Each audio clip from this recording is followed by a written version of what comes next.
વિદ્યાર્થી મિત્રો, good morning. કેમ છો? મજામાં?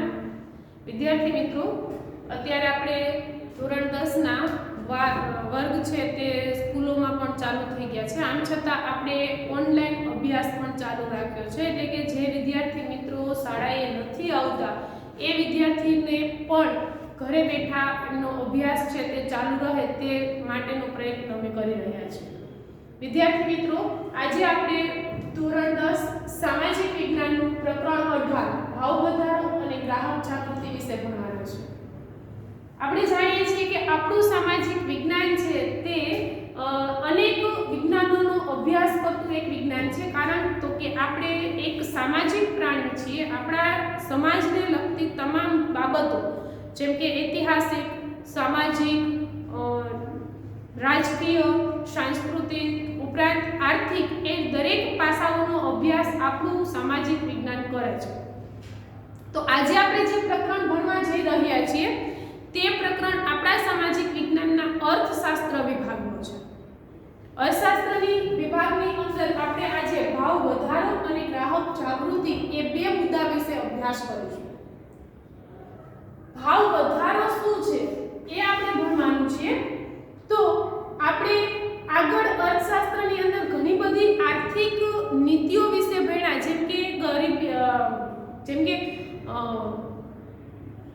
ખાનગીકરણ છે, વૈશ્વિકીકરણ છે કે ઉદારીકરણ છે. આ બધી આપણી આર્થિક નીતિઓ વિશે આપણે ભણ્યા છીએ, પણ અહીંયા આપણે વાત કરવાના છીએ ભાવ વધારાની એક આર્થિક સમસ્યા તરીકે. 17મો પાઠ તમે ભણ્યા તો એ પાઠની અંદર આપણે જોયું કે આપણા અર્થતંત્રની જે આર્થિક સમસ્યાઓ છે તેમાં ગરીબી અને બેરોજગારી વિશે આપણે ભણ્યા. આપણી આર્થિક સમસ્યાઓ અનેક છે. આર્થિક સમસ્યા કોને કહેશું, કઈ પરિસ્થિતિને આર્થિક સમસ્યા તરીકે ઓળખાવી શકાય? તો કે અર્થતંત્ર કે અર્થવ્યવસ્થાની જે એક કડીરૂપ વ્યવસ્થા છે તે વ્યવસ્થાને તે છિન્નભિન્ન કરી નાખે કે અર્થવ્યવસ્થાને અસ્તવ્યસ્ત કરી નાખે એવી પરિસ્થિતિનું જ્યારે નિર્માણ થાય ત્યારે તે પરિસ્થિતિને આર્થિક સમસ્યા તરીકે ઓળખવામાં આવે છે. જેમાં વસ્તી વધારો છે, ગરીબી, બેરોજગારી, ભાવ વધારો, છેતરપિંડી, ભ્રષ્ટાચાર ઉપરાંત કાળું નાણું, સંગ્રહખોરી, કાળા બજાર, આ બધી જ સમસ્યાઓ એક અર્થતંત્રને નુકસાન કરતા સમસ્યાઓ છે. એ બધી જ સમસ્યાઓ અર્થતંત્રની આર્થિક વ્યવસ્થાને અસ્તવ્યસ્ત કરી દે છે, એટલે આપણે એને આર્થિક સમસ્યા તરીકે ઓળખીએ છીએ. તો આજે આપણે જે આર્થિક સમસ્યા ભાવ વધારાની વાત કરવાના છીએ, તે ભાવ વધારો એક એવી બાબત છે કે એક એવી પરિસ્થિતિ છે કે જે અર્થતંત્રના વિકાસ માટે પણ જરૂરી છે, તો બીજી બાજુ તે અર્થતંત્રના વિકાસને અવરોધે પણ છે. જો અહીંયા જ મેં તમને ભાવ વધારાની બે પરિસ્થિતિ અહીંયા દર્શાવી.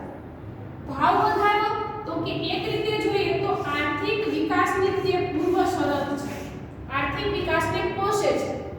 તો બીજી બાજુ ભાવ વધારો આર્થિક વિકાસ માટે અવરોધક છે, આર્થિક વિકાસને અવરોધે છે કે આર્થિક વિકાસને રૂંધે છે. આવું ક્યારે થાય છે? તમે કહેશો કે કોઈ એક સિક્કો હોય તો સિક્કાની બાજુ એક જ જોઈ શકાય, બંને બાજુ એક સાથે ન જોઈ શકાય. તો આ વસ્તુ પણ ભાવ વધારા માટે એ જ છે.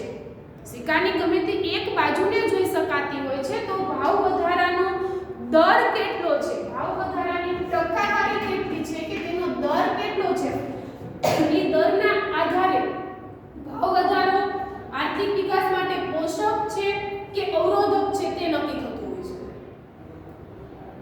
સર્વપ્રથમ ભાવ વૃદ્ધિ કે ભાવ વધારો આર્થિક વિકાસની પૂર્વ શરત શા માટે છે, આપણે એની વાત કરીએ. તો કે કોઈ પણ બજારની અંદર પહેલા તો ભાવ વધારો એટલે શું એની આપણે સામાન્ય વાત કરીએ તો કે આપણે બધા જાણીએ છીએ કે આપણે આપણી જરૂરિયાતો સંતોષવા માટે અર્થતંત્ર કે બજારમાંથી જરૂરિયાતી ચીજવસ્તુઓ ઉપરાંત જરૂરિયાતી સેવાઓની ખરીદી કરીએ છીએ. ચીજવસ્તુઓ કે સેવાની ખરીદી કરવી એટલે એને એક વિનિમય પ્રથા કહેવાય. એક સમયે વસ્તુ વિનિમય પ્રથા હતી. વસ્તુના બદલામાં વસ્તુની લેવડ દેવડ થતી. જેમ કે ખેડૂત અનાજનું ઉત્પાદન કરે તો ખેડૂત અનાજ આપે અને કુંભાર પાસેથી માટીના વાસણો ખરીદે. ખેડૂત અનાજ આપે અને વણકર પાસેથી કાપડ ખરીદે, ખેડૂત અનાજ આપે અને દરજી પાસેથી કપડાં સીવડાવે. તો આવી એક વસ્તુ વિનિમય પ્રથા હતી પ્રાચીન સમયની અંદર, પણ પછી ધીમે ધીમે ચલણની અંદર નાણું આવ્યું, એટલે આજે આપણી જે વિનિમય પ્રથા છે ને તે નાણાકીય વિનિમય પ્રથા છે. આપણે એક ચોક્કસ મૂલ્ય ચૂકવીને, જો અહીંયા મેં શબ્દ મૂલ્ય વાપર્યો છે, એક ચોક્કસ મૂલ્ય ચૂકવીને એટલે કે નાણું ચૂકવીને ચીજવસ્તુ અને સેવાની ખરીદી કરીએ છીએ. ફોર એક્ઝામ્પલ, તમારી અને મારી વચ્ચે જે શિક્ષણ પ્રક્રિયા થાય છે તે શિક્ષણ પ્રક્રિયા પણ નાણાં વિનિમય પ્રથાથી થાય છે. અહીંયા તમે ઉપભોક્તા છો, હું ઉત્પાદક છું. તમે મારી પાસેથી એટલે કે આ શાળા પાસેથી શિક્ષણ સેવા ખરીદો છો. એ શિક્ષણ સેવા ખરીદવાના બદલામાં તમે ફી ચૂકવો છો. એ ફી એટલે કે એક ચોક્કસ એનું મૂલ્ય થયું. અહીં હું શિક્ષણ સેવા આપું છું, વેચું છું કે આપું છું, તો આ શાળાને મારી શિક્ષણ સેવા હું આપું છું, એના બદલામાં શાળા મને એક ચોક્કસ મૂલ્ય ચૂકવે છે, એટલે કે વેતન ચૂકવે છે. તો અહીંયા વેતનના બદલામાં મેં સેવા આપી છે, તમે વેતનના બદલામાં સેવા ખરીદી છે. તો એ એક પ્રથા, એક એવી પ્રથા છે થઈ કે જેના કેન્દ્રમાં નાણું છે એટલે કે મૂલ્ય છે. તો સેવાની ખરીદી થઈ. એમ જ આપણે કોઈ અનાજ કરિયાણાની દુકાને જઈએ અને રાશન ખરીદીએ, રૂપિયા ચૂકવીએ, રૂપિયા ચૂકવીને એના બદલામાં રાશન ખરીદીએ છીએ, તો ત્યારે પણ જે પ્રથા થાય છે તેના કેન્દ્રમાં મૂલ્ય છે, નાણું છે. હવે બજારમાં મળતી ચીજવસ્તુઓ કે સેવાઓના મૂલ્યમાં વધારો થવો એટલે એને ભાવ વધારો કહેવાય. બજારમાં મળતી જરૂરિયાતી ચીજવસ્તુ અને સેવાઓના મૂલ્યમાં થતી વૃદ્ધિ એટલે ભાવ વધારો. અને આ ભાવ વધારો ઓછા દરે, સીમિત દરે કે ઉચ્ચ દરે થતો હોય છે. કેમ કે ભારત મિશ્ર અર્થતંત્ર ધરાવતો દેશ છે અને મિશ્ર અર્થતંત્રની અંદર તમામ નિર્ણય સરકાર નથી લેતી. આપણા કેટલાક નિર્ણયો છે તે આપણા અર્થતંત્રની અંદર ખાનગી માલિકો દ્વારા પણ લેવાતા હોય છે. જો તમામ ચીજવસ્તુ કે સેવાના ભાવ કે મૂલ્ય સરકાર જ નક્કી કરતી હશે તો તેમાં સીમિત વધારો થશે. પણ અહીં મિશ્ર અર્થતંત્ર છે એટલે સરકાર અમુક જ ચીજવસ્તુના ભાવ નક્કી કરે છે, જેમ કે ખોરાક સાથે સંકળાયેલી ચીજવસ્તુ, અનાજ, કઠોળ, તેલ, ખાદ્ય તેલ, કેરોસીન, ખનિજ તેલ, ગેસ, આવી ચીજવસ્તુઓના ભાવ માત્ર સરકાર નક્કી કરે છે. તો એ ચીજવસ્તુઓના ઉચ્ચ દરે ભાવ નથી વધતા. પણ કેટલીક ઉત્પાદિત ખાનગી કંપનીઓની અંદર ઉત્પાદિત થયેલી ચીજવસ્તુઓના ભાવ ખાનગી માલિકો નક્કી કરતા હોય છે. પરિણામ સ્વરૂપે મૂડીવાદી અર્થતંત્ર, મિશ્ર અર્થતંત્રમાં મૂડીવાદ છે તે કેન્દ્રમાં હોય છે. એટલે જ્યારે મૂડીવાદ આવે છે ત્યારે મૂલ્યની અંદર વધુ નફો મેળવવાને કારણે ઉચ્ચ દરે વધારો આવે છે. જ્યારે કોઈ પણ ચીજવસ્તુ કે સેવાઓના ભાવ સતત અને ઊંચા દરે વધતા રહે છે ત્યારે તે ભાવ વધારો આપણા માટે અવરોધક બને છે. પણ ભાવ વધારો જો સીમિત દરે થાય તો તે આર્થિક વિકાસની પૂર્વ શરત છે. કઈ રીતે? હવે એ જુઓ. કોઈ પણ ચીજવસ્તુના ભાવ સીમિત દરે, તમે કહેશો એનો સીમિત દર શું છે? તો કે 2 થી 3%. વસ્તુનો જે મૂળ ભાવ છે તે મૂળ ભાવની અંદર 2 થી 3% દરે 1 કે 2 વર્ષ પછી ભાવ વધે તો એ ભાવ આર્થિક વિકાસને પોષે છે, પોષણ આપે છે. ભાવ વધારો જરૂરી છે. અર્થતંત્રનું રોટેશન ચાલુ રાખવું હોય, અર્થતંત્રની અંદર ફરતું જે આર્થિક વ્યવસ્થાનું ચક્ર ફરતું રાખવું હોય તો ભાવ વૃદ્ધિ જરૂરી છે. પણ એ ભાવ વૃદ્ધિ કેટલી હોવી જોઈએ? તો કે વેતન વૃદ્ધિ દર કરતાં નીચી હોવી જોઈએ. આપણા અર્થતંત્રનો નિયમ છે કે વેતન વૃદ્ધિ દર ઓછામાં ઓછો 10% હોવો જોઈએ. પ્રત્યેક વ્યક્તિના વેતનમાં ઓછામાં ઓછો કેટલો વધારો થવો જોઈએ? 10%. અને બજારમાં મળતી ચીજવસ્તુઓ કે સેવાઓના ભાવમાં કેટલો વધારો થવો જોઈએ? તો કે 2 થી 3% દરે ભાવ વધે તો તે સીમિત કે મર્યાદિત ભાવ વધારો કહેવાય.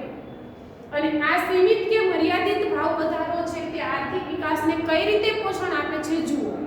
તો કે ચીજવસ્તુઓના ભાવ વધશે, સેવાઓના ભાવ વધશે તો ઉત્પાદકની આવકમાં વધારો થશે, નફો વધશે.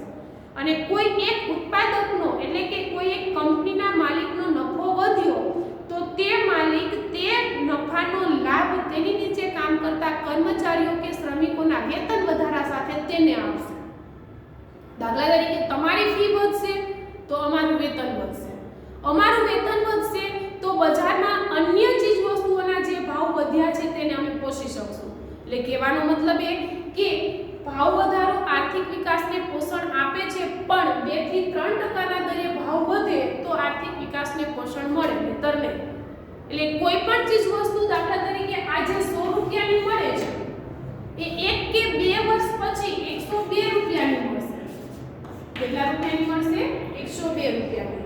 આજે જે વ્યક્તિ 100 રૂપિયા કમાય છે એ વ્યક્તિના વેતનમાં 10% વધારો થાય છે, એટલે 1 વર્ષ પછી તે 110 રૂપિયા કમાતો થશે.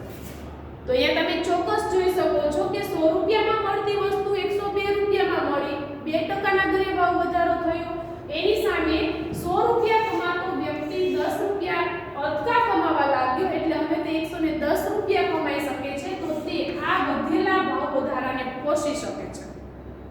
જેનાથી ફાયદો શું થયો તો કે ચીજવસ્તુના ભાવ વધ્યા એટલે કંપનીની આવક વધી, કંપનીનો નફો વધ્યો, કંપનીનો નફો વધ્યો એટલે તેમાં કામ કરતા કર્મચારીઓની આવકમાં વધારો થયો, અને કર્મચારીની આવક વધી એટલે તે આ ભાવ વધારાને સંતોષી શકે છે, તેમનું જીવન ધોરણ સુધરે છે, જરૂરિયાતોને સારી રીતે પોષી શકે છે.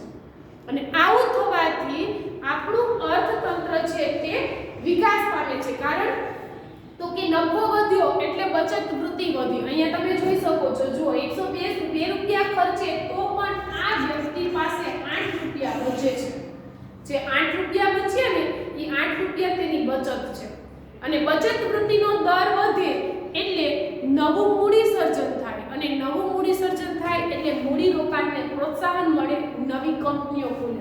હવે આ કંપની 8% વધુ નફો કરવા લાગી એટલે એ કંપનીનું પ્રોફિટ વધ્યું, એટલે હવે તે નવી કંપની પણ ચાલુ કરશે, બીજી કંપનીમાં રોકાણ કરશે, અને બીજી કંપની ખોલશે એટલે બીજા 300 કર્મચારીઓને કામ મળશે, બેકાર લોકોને રોજગારી મળશે, આવક વધશે. તો આવું થશે ક્યારે? તો કે જ્યારે સીમિત અને મર્યાદિત દરમાં ચીજ વસ્તુઓના ભાવ વધશે ત્યારે આર્થિક વિકાસ વેગીલો બનશે, આર્થિક વિકાસને પ્રોત્સાહન મળશે અને આર્થિક વિકાસ માટેની તે પૂર્વ શરત બનશે. પણ ભાવ વૃદ્ધિ આર્થિક વિકાસને ક્યારે અવરોધે છે? તો કે જ્યારે ભાવ ચીજવસ્તુઓના દરેક ચીજવસ્તુ અને સેવાઓના ભાવ ખૂબ ઊંચા દરે વધે. વેતન વૃદ્ધિ દર આપણો 10% છે અને ભાવ 15 થી 20%ના દરે વધે છે, તો શું થશે? તો કે આવક ગમે તેટલી ઊંચી હશે તો પણ તે ભાવ વૃદ્ધિને આપણે પહોંચી શકશું નહીં. દાખલા તરીકે જે વ્યક્તિ 100 રૂપિયા કમાય છે તેનું 10% વેતન વધ્યું એટલે હવે તે 20 રૂપિયા કમાય છે, પણ એની સામે 10 થી 15% ભાવ વૃદ્ધિ થઈ તો જે 100 રૂપિયાની મળતી વસ્તુ છે તે હવે 115 રૂપિયાની મળે છે. તો 110 કમાય છે ને 115 ની વસ્તુ મળે છે, 5 રૂપિયાનું ખર્ચ વધુ થાય છે. તો એ સંજોગોમાં જે 8 રૂપિયા બચતા હતા તે 8 રૂપિયા બચત થતી નથી.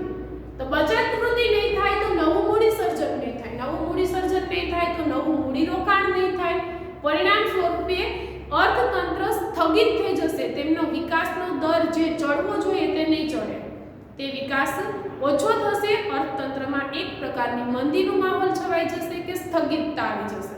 એટલે આવું થશે ત્યારે આર્થિક વિકાસ ઝડપી બનવો જોઈએ એના બદલે તે ઓછો ઝડપી બને છે અથવા તો આર્થિક વિકાસને અવરોધ ઊભો થાય છે. એટલે આપણે અહીંયા જે ભાવ વધારાની વાત કરવાના છે તે આ સમસ્યાત્મક ભાવ વધારાની વાત કરવાના છે. ભાવ વધારો સમસ્યાત્મક ક્યારે બને છે?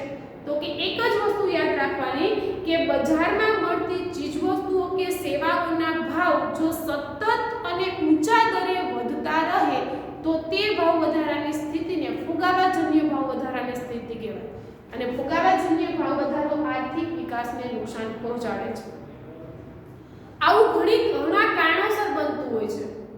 આર્થિક ફુગાવાજન્ય ભાવ વધારો ક્યારે આવતો હોય છે? તો કે ઘણા કારણોસર આવતો હોય છે. દાખલા તરીકે મોર મોરબીની દરેક શાળાઓમાં એડમિશન માટે લાઈન લાગેલી હોય. તો એનો મતલબ એવો કે શિક્ષણની માંગ વધી. પણ શું કારણથી માંગ વધી? તો કે આપણે જાણીએ છીએ કે આપણું મોરબી શહેર છે ને તે સ્થળાંતરિત વસ્તીનું ઘર છે. આજુબાજુના મોરબી જિલ્લાના તમામ ગામડાઓમાંથી સ્થળાંતરિત થઈ અને વસ્તી મોરબીમાં આવે છે. એનો મતલબ એવો કે મોરબીની વસ્તી વધી. મોરબીની વસ્તી વધી એટલે જરૂરિયાતો વધી. તે પોતાના કુટુંબ સાથે આવે છે મોરબીમાં, તો એના બાળકોને ભણાવવા માટે એક શાળાની જરૂર પડે છે. પણ જેટલી શાળાઓ છે તેના વર્ગ તો સીમિત છે. વર્ગની અંદર બેઠક વ્યવસ્થા સીમિત છે. તો 50ની જગ્યાએ તે 55 તો બેસાડી શકતા નથી. 3 વર્ગ છે તો 3 જ વર્ગ છે, તે ચોથા વર્ગની મંજૂરી નથી મળી. તો એ સંજોગોમાં શું થશે? તો કે માંગ વધશે. અને માંગ વધી એટલે એમની જરૂરિયાતો વધી, માંગ વધી, પરિણામ સ્વરૂપે ઘણી બધી શાળાઓ છે તે ખબર જ છે, ખ્યાલ જ છે કે એડમિશનનો ક્યાં તૂટો છે. ગમે તેટલા એડમિશન તો મળી જવાના, તો તે જે 2 થી 3% દરે ફી વધારતા હતા તે હવે 5 થી 10% દરે ફી વધારશે. તો ત્યાં ભાવ વધારો થયો. સેવાકીયમાં ભાવ, સેવા ક્ષેત્રની અંદર ભાવ વધારો થયો. એવી જ રીતે સ્થળાંતરિત વસ્તી મોરબીમાં આવી તો ફળ, શાકભાજી, અનાજ, કઠોળ વગેરેની માંગ વધી, તો એમાં પણ ભાવ વધારો આવ્યો. ટૂંકમાં કહેવાનો મતલબ એ કે ઊંચા દરનો ભાવ વધારો થાય છે તેના માટે અનેક કારણો જવાબદાર હોય છે. કેવા કારણો? તો કે કાં તો વસ્તી વધારો, કાં તો કુદરતી આપત્તિ, માનવીય પરિબળો, અથવા તો કાળું નાણું કે બ્લેક મની છે, અથવા કાચા માલની ઊંચી કિંમતે પ્રાપ્તિ છે, કે નાણાકીય પરિબળમાં વધારો છે. આવા ઘણા કારણોસર ચીજવસ્તુઓના ભાવ સતત અને ઊંચા દરે વધતા હોય છે. તો સતત અને ઊંચા દરે વધી રહેલા ભાવ વધારાના કારણોની આપણે વાત કરીએ તો ભાવ વધારા માટે જવાબદાર કોઈ પરિસ્થિતિ હોય કે જવાબદાર કોઈ પરિબળ હોય તો બે. એક માંગની તીવ્રતામાં વધારો અને બીજું વસ્તુ કે સેવાની અછત. બજારમાં ચીજવસ્તુ અને સેવાના ભાવમાં સતત વધારો થાય છે તેના માટે બે પરિબળ જવાબદાર છે. પહેલું પરિબળ કયું? તો કે લોકોની જે જરૂરિયાત છે તે જરૂરિયાતી ચીજવસ્તુના ઉત્પાદનમાં વધારો ન થવો. બજારમાં જરૂરિયાતી ચીજવસ્તુ કે જરૂરિયાતી સેવાઓના ઉત્પાદનમાં વધારો ન થવો. પરિણામ સ્વરૂપે તેની સામે લોકોની જરૂરિયાત છે એટલે માંગની તીવ્રતામાં વધારો થવો. જ્યારે આ પરિસ્થિતિ આવે કે આવી પરિસ્થિતિનું નિર્માણ થાય ત્યારે એક પ્રકારની એક ચોક્કસ પરિસ્થિતિ નિર્માણ પામે છે. એ ચોક્કસ પરિસ્થિતિ કઈ? તો કે માંગ ઊંચી જાય છે અને પુરવઠો કે જથ્થો નીચો આવે છે. જ્યારે આ પ્રકારની અસંતુલા સર્જાય, માંગ અને પુરવઠાની જે એક પ્રકારની અસંતુલા સર્જાય છે, એ અસંતુલા ભાવ વધારાનું કારણ બને છે. લોકોની જરૂરિયાત છે તેટલી ચીજવસ્તુનું ઉત્પાદન નથી થતું, માટે વસ્તુ અને સેવાની અછત સર્જાય છે.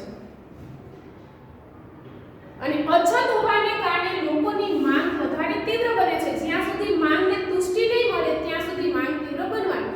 ફોર એક્ઝામ્પલ, અમુક કારણોસર, પછી કારણ ગમે તે હોય, બટાકાની બજારમાં અછત છે.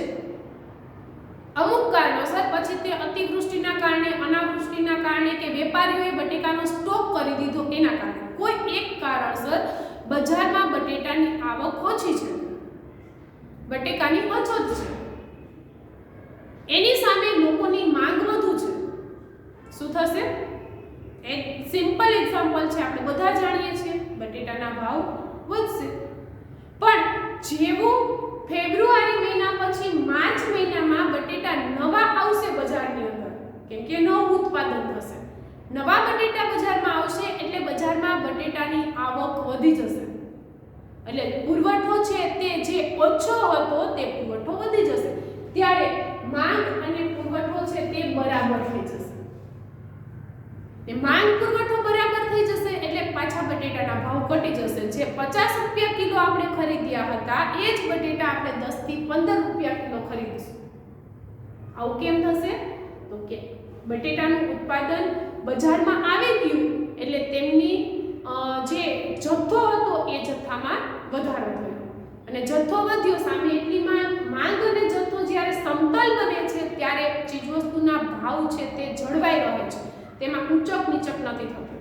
પણ જ્યારે માંગ કરતાં પુરવઠો ઘટે છે, જથ્થો ઓછો હોય છે બજારમાં અને એની સામે માંગની તીવ્રતા ઊંચી હોય છે ત્યારે ચીજવસ્તુઓના ભાવમાં વધઘટ થયા કરે છે અને ત્યારે જે ચીજવસ્તુઓના ભાવ વધે છે તે ઊંચા દરે ભાવ વધે છે, જે ભાવ વધારો આર્થિક વિકાસને પહોંચતો નથી, ઉલટાનો આર્થિક વિકાસને અવરોધે છે. આવી પરિસ્થિતિનું જ્યારે નિર્માણ થાય છે ત્યારે દરેક ચીજવસ્તુ અને સેવાઓના ભાવમાં વધારો થાય છે, એ ભાવ વધારાનું કારણ બને છે. હવે માંગ અને પુરવઠાની અસંતુલતા ઊભી થવા પાછળ ઘણા કારણો હોઈ શકે. દાખલા તરીકે મેં તમને બટેટાની જ વાત કરી. બટેટાની માંગ ઊંચી છે, પુરવઠો ઓછો છે, બંને વચ્ચે જે અસંતુલતા આવી એ અસંતુલતાના કારણ ઘણા હોઈ શકે. જેમ કે બનાસ નદીમાં પૂર આવ્યું, બનાસકાંઠા જિલ્લામાં ડીસાની અંદર જે બટેટાનું વાવેતર થાય છે તે જમીન ધોવાઈ ગઈ, બટેટાનું ઉત્પાદન ઓછું થયું, એક કારણ કુદરતી છે. અથવા તો બીજું કારણ એ પણ હોઈ શકે કે બજારમાં નવા બટેટા આવ્યા કે તરત જ અનેક વેફર કંપનીના માલિકોએ ઉપરાંત વેપારીઓએ બટેટાનો સ્ટોક કરી દીધો, બટેટાનો સંગ્રહ કરી દીધો, પરિણામ સ્વરૂપે પણ બજારમાં ઓછું છે.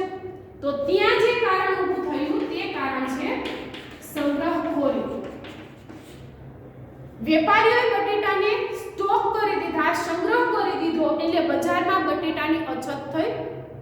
અછત થઈ એટલે કે પુરવઠો નીચો ગયો, માંગ ઊંચી ગઈ. હવે આ જે પરિસ્થિતિ અસંતુલન સર્જાય એ અસંતુલનની અંદર લોકોની માંગને પહોંચી વળવા માટે વિક્રેતાઓ વસ્તુના ભાવ વધારી દેશે. એટલે આવી પ્રકારની પરિસ્થિતિ, માંગ અને પુરવઠો ઓછો થવાની પરિસ્થિતિ અનેક કારણોસર નિર્માણ પામતી હોય છે. પછી તે કારણ કુદરતી પણ હોઈ શકે, માનવ સર્જિત પણ હોઈ શકે, વસ્તી વધારો પણ હોઈ શકે, કાળું નાણું પણ હોઈ શકે કે નાણાકીય પુરવઠામાં વધારો પણ હોઈ શકે. એટલે આવી જે પરિસ્થિતિ નિર્માણ પામે છે તેના અનેક કારણો જવાબદાર છે. એમાંનું એક કારણ આપણે લઈએ તો નાણાકીય પુરવઠામાં વધારો. જ્યારે બજારની અંદર નાણાકીય પુરવઠો વધે છે ત્યારે માંગ વધે છે, પુરવઠો ઘટે છે અને ચીજવસ્તુના ભાવ પણ વધે છે.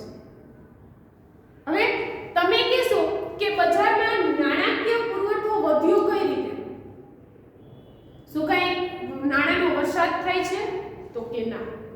તો સરકાર પાસે શું કલ્પવૃક્ષ છે કે જેને ખંખેરીને નાણાં વધારી દીધા? તો કે ના. નાણાકીય પુરવઠો બજારમાં વધે ને એના માટે 3 પરિબળો જવાબદાર છે. પહેલું પરિબળ શું છે? તો કે ખાદ્ય પુરવઠો. બીજું પરિબળ શું છે? તો કે ચલણ વેગમાં વધારો. અને ત્રીજું પરિબળ કયું છે? તો કે શાખ નીતિ દ્વારા ધિરાણ ઉપરના વ્યાજ દરમાં ઘટાડો.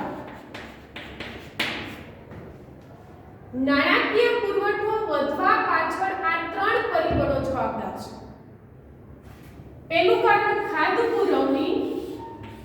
જો બજારમાં નાણાકીય પુરવઠો વધે એનાથી તમે કહેશો નાણાકીય પુરવઠો વધી જવાથી માંગ કેમ વધે ને પુરવઠો કેમ ઘટે? તો કે આ 3 કારણોસર બજારમાં નાણું વધે છે, પરિણામ સ્વરૂપે લોકોની આવક વધે છે, લોકોની આવક વધે એટલે એની ખરીદ શક્તિ વધે, ખરીદ શક્તિ વધે એટલે તેમની જરૂરિયાતો વધે, જરૂરિયાતો વધે એટલે માંગ વધે અને જેટલી હદે માંગ વધી એટલી હદે ઉત્પાદન ન વધે. પરિણામ સ્વરૂપે માંગ અને પુરવઠાની અસંતુલતા સર્જાય અને ચીજવસ્તુઓના ભાવ વધે. જોઈએ આપણે કઈ રીતે આવી પરિસ્થિતિનું નિર્માણ થાય છે તો કે એના 3 કારણો. એમાં ખાદ્ય પુરવણી. ખાદ્ય એટલે શું? તો કે ખાદ્ય એટલે અંદાજપત્રમાં આવેલી ખોટ. સરકાર દર વર્ષે એક અંદાજપત્ર બનાવે આવે છે, જેમાં રાજકોષની આવક ટેક્સ કરવેરા દ્વારા સરકાર આવક મેળવે છે અને લોકોના વિકાસ કાર્યો દ્વારા તે જાવક કરે છે.